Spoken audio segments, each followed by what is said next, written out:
السلام عليكم ورحمة الله وبركاته.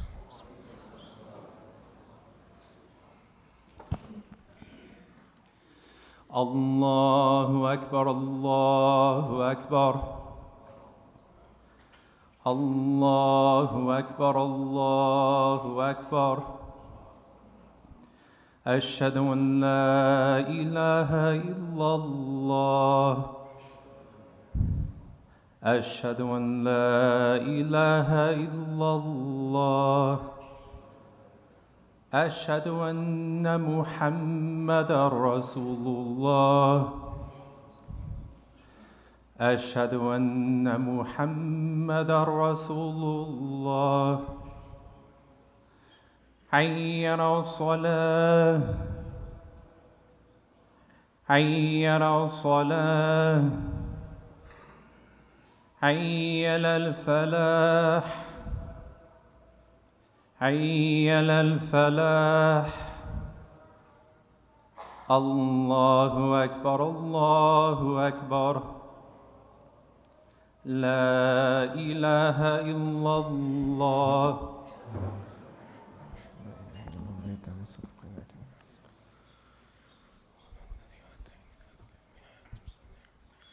إن الحمد لله نحمده ونستعين به ونستغفره ونعوذ بالله تعالى من شرور أنفسنا ومن سيئات أعمالنا إنه من يهده الله فلا مضل له ومن يضلل فلا هادي له وأشهد أن لا إله إلا الله وحده لا شريك له وأشهد أن محمدًا عبده ورسوله صلى الله عليه وعلى آله وصحبه وسلم تسليما كثيرا. أما بعد، يقول تعالى في كتابه الكريم بعد أعوذ بالله من الشيطان الرجيم: ربكم أعلم بكم إن يشأ يرحمكم وإن يشأ يعذبكم وما أرسلناك عليهم وكيلا. رب اشرح لي صدري ويسر لي أمري واحلل عقدة من لساني يفقهوا قولي. Inshallah, today we will continue part 2 of the khutbah that we started, the lecture about the principles of Tarbiya driven from the Messenger sallallahu alaihi wasallam, the prophetic examples that the Messenger followed with the Sahaba, and they followed that in turn among themselves and their children. And in part 1 we started with this ayah in giving an indication that Allah subhanahu wa ta'ala is the one that sent them the wahi, the revelation through which these Tarbiya elements came together.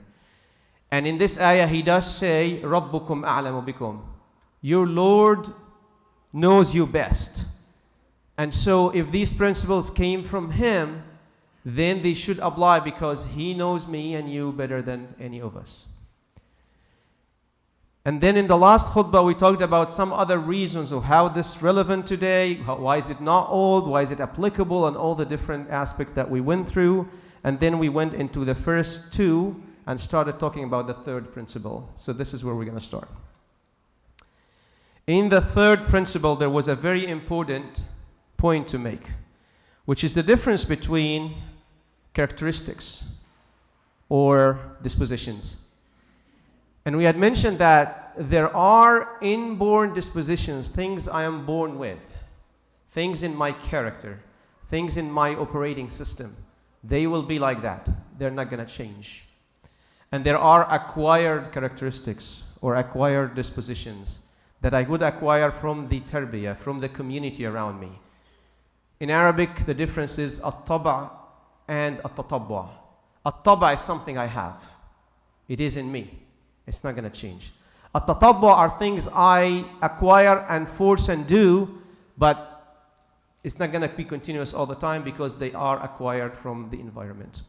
And the Messenger sallallahu alaihi wasallam, as we mentioned in the third principle, did not seek transforming or molding the Sahaba's human nature.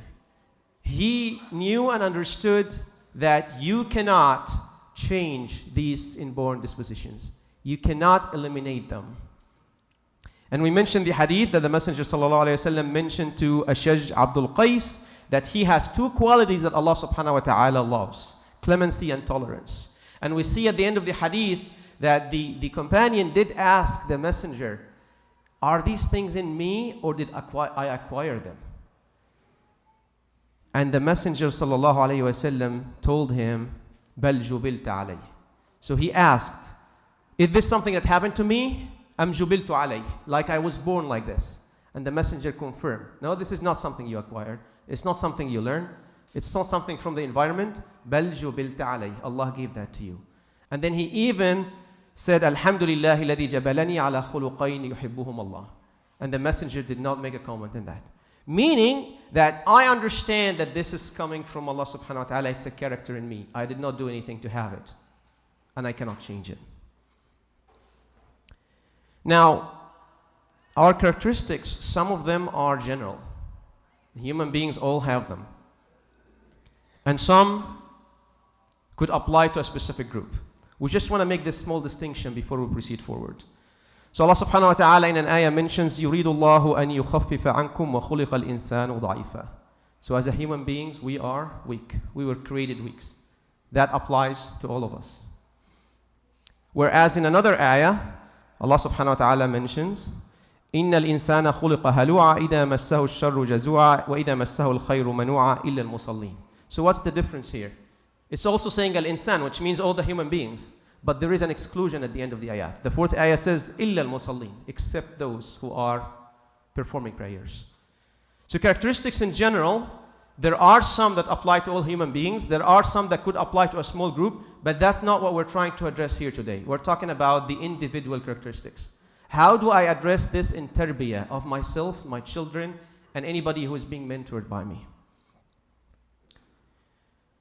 And the Messenger sallallahu alayhi wa sallam mentions, إِنَّ اللَّهَ تَعَالَى خَلَقَ آدَمَ مِنْ قَبْضَةٍ قَبَضَهَا مِنْ جَمِيعِ الْأَرْضِ فَجَاءَ بَنُو آدَمَ عَلَى قَدْرِ الْأَرْضِ فَجَاءَ مِنْهُمُ الْأَحْمَرُ وَالْأَبْيَضُ وَالْأَسْوَدُ وَبَيْنَ ذَلِكَ وَالسَّهْلُ وَالْحَزْنُ وَالْخَبِيثُ وَالطَّيِّبُ. So the Messenger in this ayah mentions that Allah subhanahu wa ta'ala created Adam from a handful that he took from all earth. And because of that, the children of Adam came according to that. Some are red, some are white, some are black. And between this and that. And some are thin, some are thick, some are filthy, and some are clean. So the point here is that we have different shapes, we have different colors, but we also have different characteristics because of that. And that's another indication that the Messenger sallallahu alayhi wasallam is telling us we are not the same.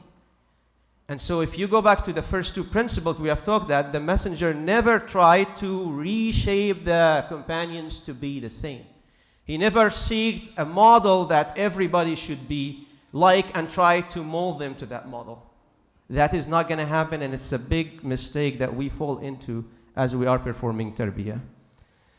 The Messenger sallallahu alayhi wa sallam also mentioned, الناس معادن كمعادن الذهب والفضة خيارهم في الجاهلية خيارهم في الإسلام إذا فقهوا.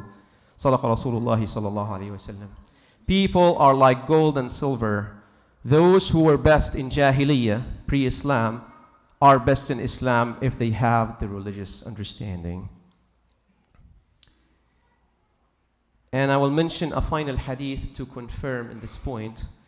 عن أبي الدرداء قال بينما نحن عند رسول الله صلى الله عليه وسلم نتذاكر ما يكون إذ قال رسول الله صلى الله عليه وسلم إذا سمعتم بجبل زال عن مكانه فصدقوا وإذا سمعتم برجل تغير عن خلقه فلا تصدقوا به وإنه يصير إلى ما جبل عليه. That confirms it to us all in clear messages. There's no doubt after that. The Messenger ﷺ says, if you hear that a mountain moved from its place, you could believe that. But if you hear a man's nature has changed, do not believe that. And he will remain true to his inborn disposition. So the Messenger is confirming this meaning that as we try sometimes, as murabbiin, working with our mentees, children, be they are or friends or circles, and we see characteristics that we do not like, and we keep punishing the child on that character over and over again, and it doesn't change, and it doesn't go away, we are falling into that misconception. Because the Messenger sallallahu alaihi wasallam in this hadith is telling us, you cannot change it. You cannot eliminate it. It will continue to be there. Now, some of us are starting to ask, so what do I do about it? We'll get to that. We'll get to how the Messenger ﷺ addressed those. But the key element here is me as a murabbi have to understand very well that there are things in my mentees that I cannot and should not try to change. They are like an operating system. You know, there are the Macs and the PCs. Those use a Mac OS, those use the Windows, right? You cannot install a Windows on a Mac. Well, some IT people will tell me we can. I understand. Virtual machines and all. But it's not the same though. The operating system stays the same. You know what can change? These programs and enhancements and software that we install. These are the characteristics we can give to the system to accomplish a certain goal. But messing with the operating system is not going to solve the problem. And there is an example that Imam Ibn al-Qayyim mentions, is that think of a wolf. A wolf has tusks, right? And attacks other animals. If you want to turn the wolf into a calm animal, and you do that by removing these teeth, removing the tusks, you're not making the wolf a lamb, you're just making it a teethless wolf. The character does not change. You're just removing the tool that he would use. It's no more than a mutilation in that person. So trying to do that in the personalities of our children is very dangerous, because at the end, we need to seek the characteristics that we need to empower rather than eliminate. Now, talking about those characteristics, let's divide them into 3 categories. The first one is a character that we don't like. The examples we mentioned here. Something that is not to be left as is. We understand that it cannot be eliminated, but it needs to be managed. And then there is something that is good in that person, and we need to empower. And then there is something that is good, but the person doesn't have, and we're trying to make them acquire that. Generally 3 categories here. Let's start with the first one, the most difficult one. A character in the human being that is not accepted, is not good on an individual or societal level, and I'm trying to change. What can I do about this? Let's look at the example of the Sahaba.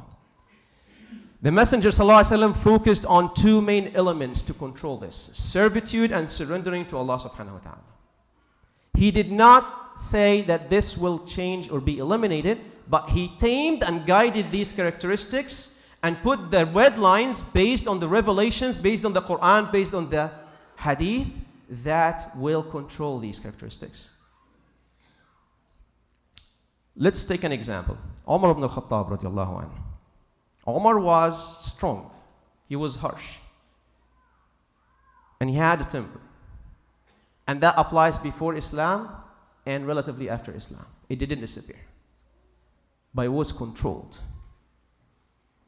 And Abdullah ibn Rabi'ah, he was talking to his mom after the hijrah to Al-Habasha, and she had seen in Umar radiallahu anhu, he was not in Islam yet, a little bit of, hard feelings as they were departing. So he was asking, why are you leaving? And she was like, you guys are punishing us, you're torturing us, so we are immigrating to Al-Habasha.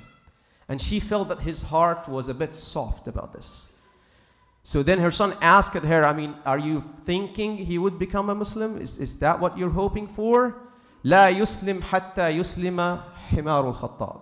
He's not going to become a Muslim until his donkey becomes a Muslim. The point he's making is that he was so harsh on Islam and Muslims that it couldn't be seen that this man would ever enter Islam. And there are 2 narrations about how Umar radiallahu anhu entered Islam. One of them is the situation with his sister as he was going out, and somebody related to him that, hey, by the way, it's in your house. Your sister and your husband, Saba'u, they entered Islam. And he rushed there in anger, and he hits the husband and hits his sister, and as she cries, then that softens his heart, and he asks about the ayah and the rest of the story. But the point is, what we see here, something that makes Umar angry, Umar becomes angry, Umar acts on his anger in Jahiliyyah, right? Let's see what happens in Islam. Umar ibn al-Khattab is now Amirul Mu'mineen. He's the Khalifa.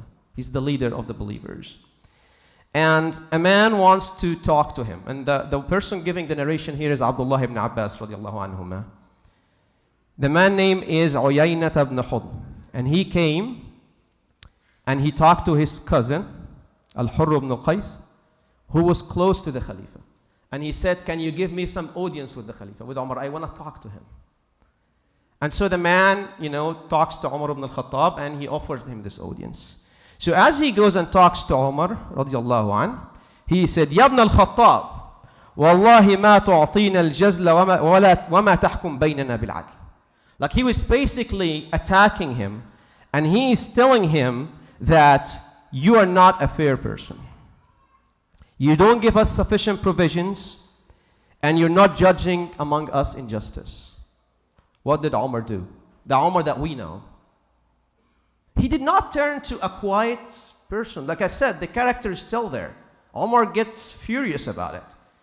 And he is about to hit the man, to push him down. Right? And then the cousin says, Ya Amir al-Mu'mineen, إن الله تعالى قال لنبيه صلى الله عليه وسلم خذ العفو وأمر بالعرف وأعرض عن الجاهلين وإن هذا لمن الجاهلين. So he is reminding him of the ayah, hold to forgiveness, command what is good, and turn away from the ignorant. And this man is among the ignorant. And Ibn Abbas says Umar did not overlook the verse, and he immediately stopped. That's the difference. So the character in him being harsh and being of a temper was still there. But there was nothing to stop it before Islam. There is something to stop it after Islam, which is the ayat of Allah subhanahu wa ta'ala. That's how the Sahaba managed these inborn dispositions that they want to reduce, tame, damp, redirect in the right way, rather than act on. In conclusion of this part, desires, human desires, and human characteristics, they have some power on the human self. My desires have some power on me. I want to act on these desires, even if they are not right.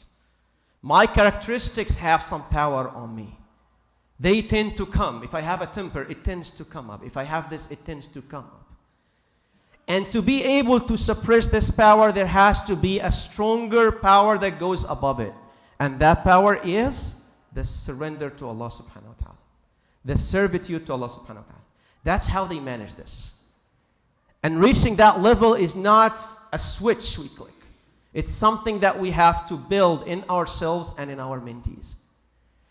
I want us to direct our focus from saying, I want to eliminate this, to, I want to tame it. I want to make sure it goes in the right direction. And remove this element of punishment and discipline every time these things happen, because they will continue to happen. The mistakes will continue to happen. And if the child has a characteristic, they will continue to act on that characteristic.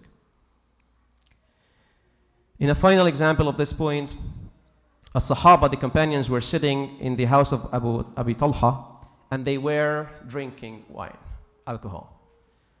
And the one who was actually pouring it was Anas ibn Malik, Khadim Rasulullah sallallahu alayhi wa sallam, his servant of the Messenger sallallahu alayhi wa sallam. Then they got the news. Alcohol is no more, it's forbidden, done. There is no, I will finish this cup. There's no, well, let's go check. There is none of that. Immediately, take it and pour it in the streets. And they poured it in the streets of Al-Madinah. That is the part we're talking about here. This wasn't them. A characteristic, something they love, something they like, something they are actually doing at the moment of tahrim. But tahrim comes, it's done. That is how the model of the Messenger ﷺ worked with them. Is how do I build the inner power above my characteristics and desires to overpower them? That was the fourth principle. The fifth one is empowering the natural points of strength in a mentee's character. Rasulullah sallallahu alayhi wa sallam mentions an Anas ibn Malik, قال رسول الله صلى الله عليه وسلم أرحم أمتي بأمتي أبو بكر وأشدهم في الدين الله عمر وأصدقهم حياء عثمان وأقضاهم علي بن أبي طالب وأقرأهم لكتاب الله أبي بن كعب وأعلمهم بالحلال والحرام معاذ بن جبل وأفرضهم زيد بن ثابت ألا وإن لكل أمة أمينا وأمين هذه الأمة أبو عبيدة بن الجراح صدق رسول الله صلى الله عليه وسلم. What we see here is the Messenger ﷺ telling us every one of them had a power, had a characteristic, had an important disposition that was employed to service Islam. And he listed them one by one. And none of them are the same.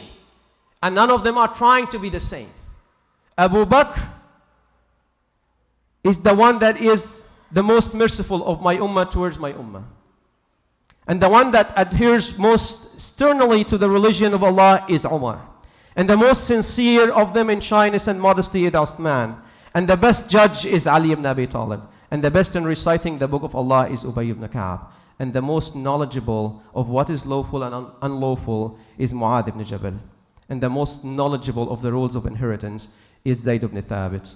And every nation has a trustworthy guardian, and the trustworthy guardian here is, of this ummah, is Ubaidah ibn al-Jarrah. Do you see the deep understanding of the characteristics of the Sahaba? Now a question for every murabbi of us. If I'm a father who has children, if I'm a teacher in a school, if I'm a mentor in a halaqah or a program, if I'm even somebody that my friends look to me as a good example and they follow me, am I able to immediately recognize the strengths they have? And if I don't, then I need to take a step back and realize that. I have 3 children. If I'm not able to know immediately what are the strengths of each one of them, and they're not going to be the same, then I need to take a step back and realize that. The Messenger ﷺ in this hadith is telling us that he recognized every single strength in these Sahaba. And he knew it, and he worked on it, and he addressed them accordingly, based on that. Finally, the last piece is accounting for the personal abilities. There are differences between children. There are differences between mentees. They're not going to be the same. And treating them the same is not fair.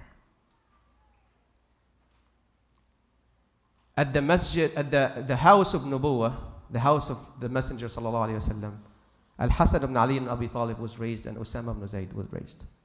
Usama used to, Imam al-Dhahabi mentions about him that he used to be kana shatiran, means that he was that kind of kid that we say is, likes to play, likes to do pranks, is difficult. We would say he's difficult for his teachers, doesn't sit down, doesn't listen. Whereas Al-Hasan was quiet and was a listener. If the mentor tried to suppress these characteristics and did not understand how to empower them, we wouldn't have seen Zayd ibn Thabit leading armies, Usama ibn Zayd leading armies in his young age. And we wouldn't have seen Al-Hasan, the hero of Amil Jama'ah, giving up the Khilafah in order to maintain peace between the believers at the time of war. أقول قولي هذا وأستغفر الله لي ولكم.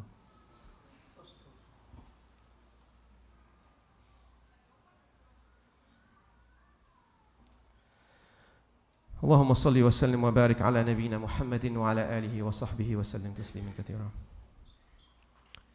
So in this journey of two lectures, we have talked about some principles driven from the life of the Messenger sallallahu alaihi wasallam and the companions. And we addressed why this applies today, based on that this is coming from Allah subhanahu wa ta'ala, who knows us best.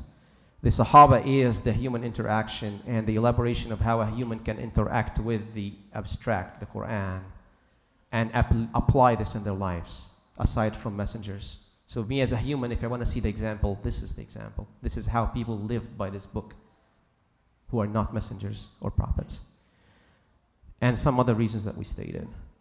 And then we went into the 6 principles that we talked about. Now, this takes a long time, like several lectures to go into the details of all of that. The point here is these principles are the guidelines, the main points to start at. Now, how do I study the characteristics of my children? How do I study the characteristics of my mentees? How do I empower them? How do I guide them? This is a deeper discussion that we can work on and study in our own time. But the point is, and if I would just mention 2 key points, is understanding there is a difference among our children, for good or bad. Some of them are good at things, some of them are good at other things. Some of them are bad at things, some of them are bad at other things. Even though they are raised together in the same place, in the same house. Even the example of ubuwah in Quran, when we see the Tarbiya of Prophet Yaqub alayhi salam, you can see how he's addressing Yusuf alayhi salam in a different way and telling him, do not tell the vision to your brothers. لا تقصص رؤياك على إخوتك فيكيدوا لك كيدا. Because he knows they have this problem of jealousy. He doesn't try to address it. He knows it cannot be addressed at the moment. He's trying to figure out a way to separate this. And tells Yusuf, do not, alayhi salam, do not share the vision with them because they could, come against you. And they all were raised in the house of the prophet. One becomes a prophet and the others are conspiring to kill or eliminate their brother. That tells us that the environment does have an impact, but the characteristics and the Tarbiya is the main. These important dispositions are the strongest and the ones that have the most impact on us, and this is where we need to start. What is that is wrong that I can tame and redirect? And what is that is strong that I can empower and increase and employ in the right way? And what is that is missing that can I help my mentee, acquire? In this order. That's a way for us to raise ourselves and our children on the righteous path. أقول قولي هذا واستغفر الله لي ولكم. اللهم اهدنا فيمن هديت وعافنا فيمن عافيت وتولنا فيمن توليت وبارك لنا فيما أعطيت واصرف عنا برحمتك شر ما قضيت. اللهم اجعلنا ممن يستمعون القول فيتبعون أحسنه. اللهم اجعلنا من الذين أنعمت عليهم غير المغضوب عليهم ولا الضالين. آمين يا رب العالمين. وأقم الصلاة.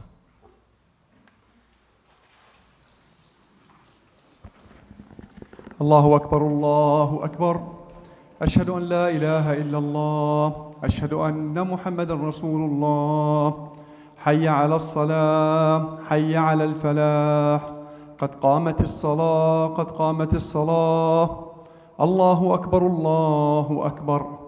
لا إله إلا الله. استقيموا رحمكم الله. Please straighten your lines or keep them keep your phones on a silent mode or turn them off. جزاكم الله خيرا. الله أكبر.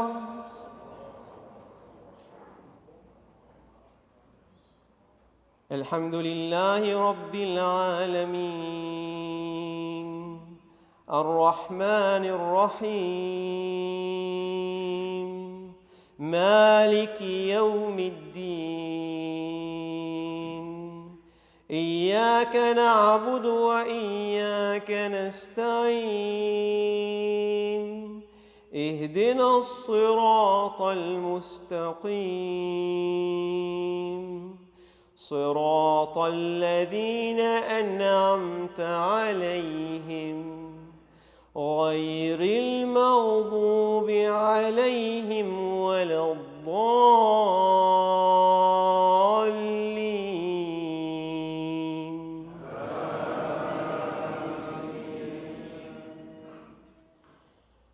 سبح اسم ربك الأعلى الذي خلق فسوى والذي قدر فهدى والذي أخرج المرعى فجعله غثاء أحوى سنقرئك فلا تنسى إلا ما شاء الله إنه يعلم الجهر وما يخفى ونيسرك لليسرى فذكر إن نفعت الذكرى سيذكر من يخشى ويتجنبها الأشقى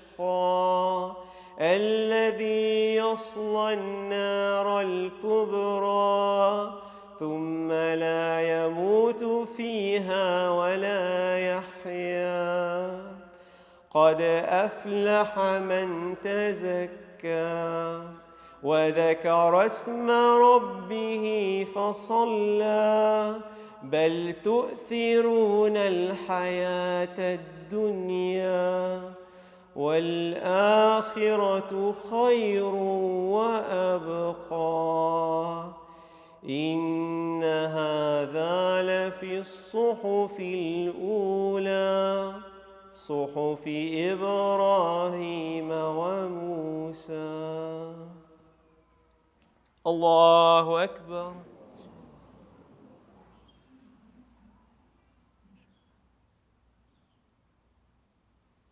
سمع الله لمن حمده.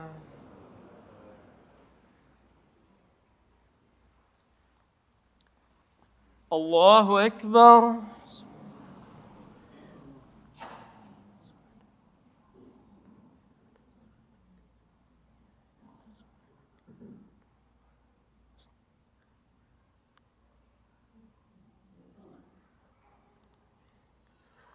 الله أكبر.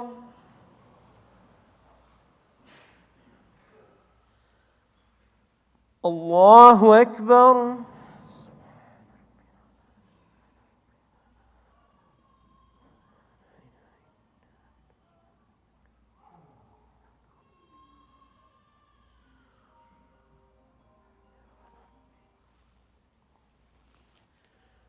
الله أكبر.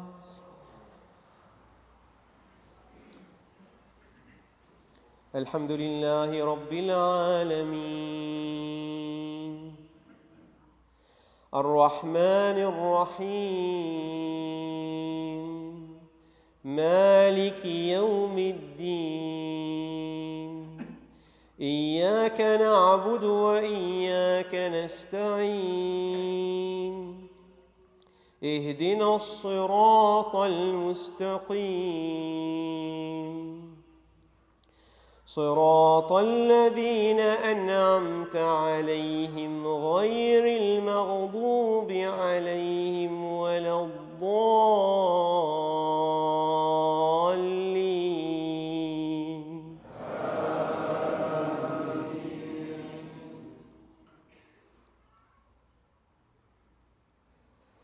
والضحى والليل إذا سجى ما ودعك ربك وما قلى وللآخرة خير لك من الأولى ولسوف يعطيك ربك فترضى ألم يجدك يتيما فآوى ووجدك ضالا فهدى ووجدك عائلا فأغنى فأما اليتيم فلا تقهر وأما السائل فلا تنهر وأما بنعمة ربك فحدث.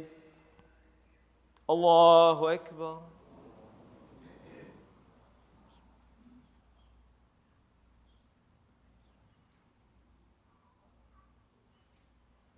سمع الله لمن حمده.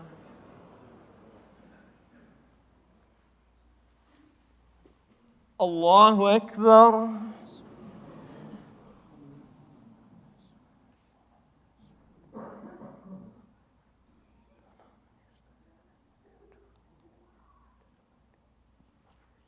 الله أكبر.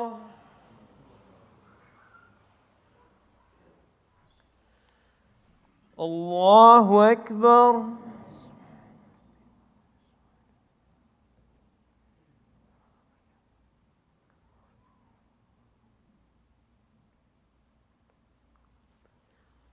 الله أكبر.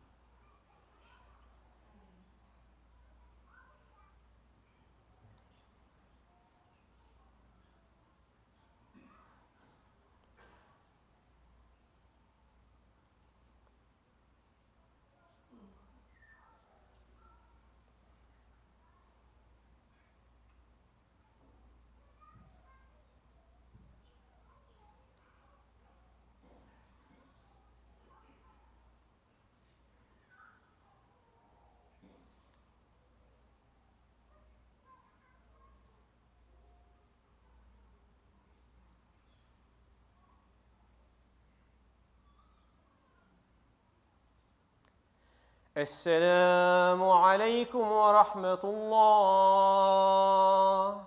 السلام عليكم ورحمة الله.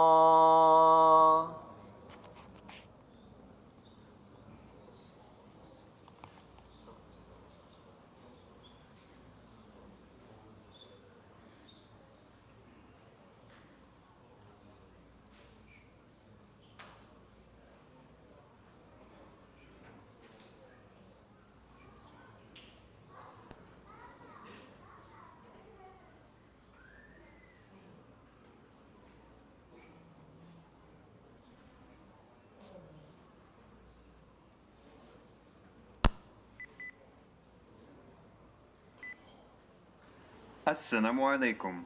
Welcome to your masjid on this wonderful day, the 7th. We hope you had a wonderful Eid celebration with your loved ones. As part of our ongoing effort to improve our service and events, we'd like to hear your feedback on how we can better serve you in the future. Please take a few minutes to complete our survey for the Eid prayer and the Eid fest via the newsletter. Al-Ma'idah Kitchen is now open and ready for you to stop by and enjoy a nice meal or snack. Tonight's Friday night program will be a night of Qiyam and a reflection on a story with Imam Badawi and guest. We're excited to bring back our summer Pray, Recite, Play program.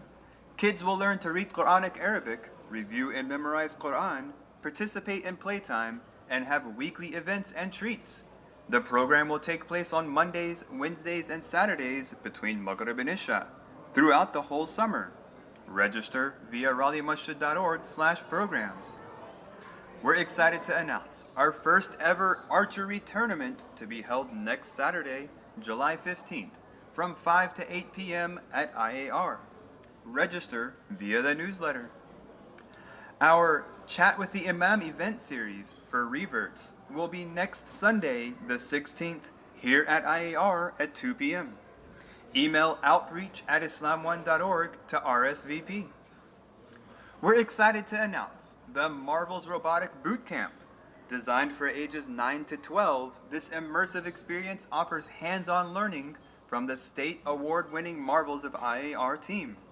Children engage in building, coding, and testing robots in a Tarbiya-driven environment, all starting tomorrow. You can register and find out more info via the newsletter. Community Wellness Education, a recurring workshop focusing on mental health and substance abuse with Brother Abdul Malik Lyon. The third Thursday of every month from 7 to 8 p.m. Seniors are invited to IAR Seniors Culture Day on Sunday, July 23rd from 2 to 5 p.m. in the IAR gym.